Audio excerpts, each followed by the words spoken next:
The gospel points out fraternal correction to us as a duty and a commandment of Jesus. Correction is never easy and it's never pleasant, it seems. I remember hearing about this often in seminary, because when I was in seminary for those 8 years, we were brothers. And as brothers, we cared about each other. We wanted each other to grow in virtue, to grow in holiness, and therefore we corrected each other out of a sense of duty and out of a sense of charity.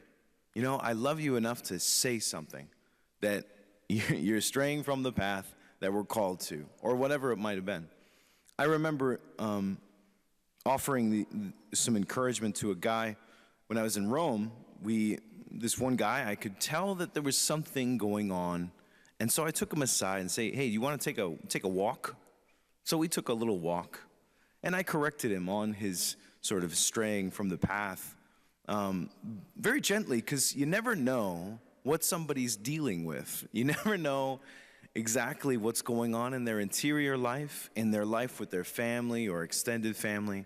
Some things could be going really awry when it comes to these things. So you want to be very gentle and you want to pray to the Lord before you make the correction. But we made a walk and I made the correction, and he actually thanked me afterwards. I was nervous as heck. I was like, I'm not sure if I should do this or not. But I made it and he thanked me. So when we correct someone, and this can be a lot of different things. It could be somebody who seems to be struggling with whatever, and we want to go to them and, to bring them back. And especially coming back to Mass. There's a lot of fallen away Catholics in the area and in the world, for crying out loud. And to bring them back to Mass, to just kind of correct them, I haven't seen you at Mass much, What's eating you? What's keeping you? Father wants to talk to you. You can even say that. You can drop that and say, Father wants to talk to you. Because I do. Everyone who's not been going to Mass, I want to talk to them. That is the truth of it. But we can encourage them to come back. And once they tell us maybe what's eating them or they're just tired, well, it's like, you're tired, but this is what we do for, because we need to. It's not that God needs our worship in the sense that, he needs that from us. No. We need to do it. We need to do it. He does not even need our worship or our praise, but we need to do it because it's the truth.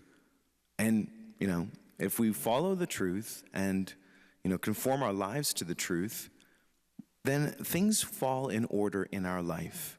So often when we see people's lives kind of devolving or dissipating or becoming scattered, it really means often that they need to worship God.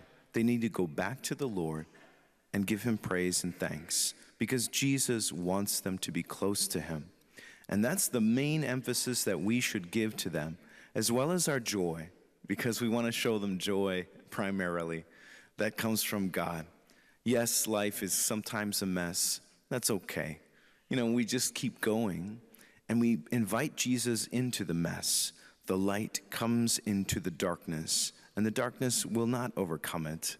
And so let us continually invite Jesus into our lives. Let us correct our brothers and sisters in Christ and bring them closer to Jesus primarily, because we're trying to get them back on track, the track that leads to Jesus.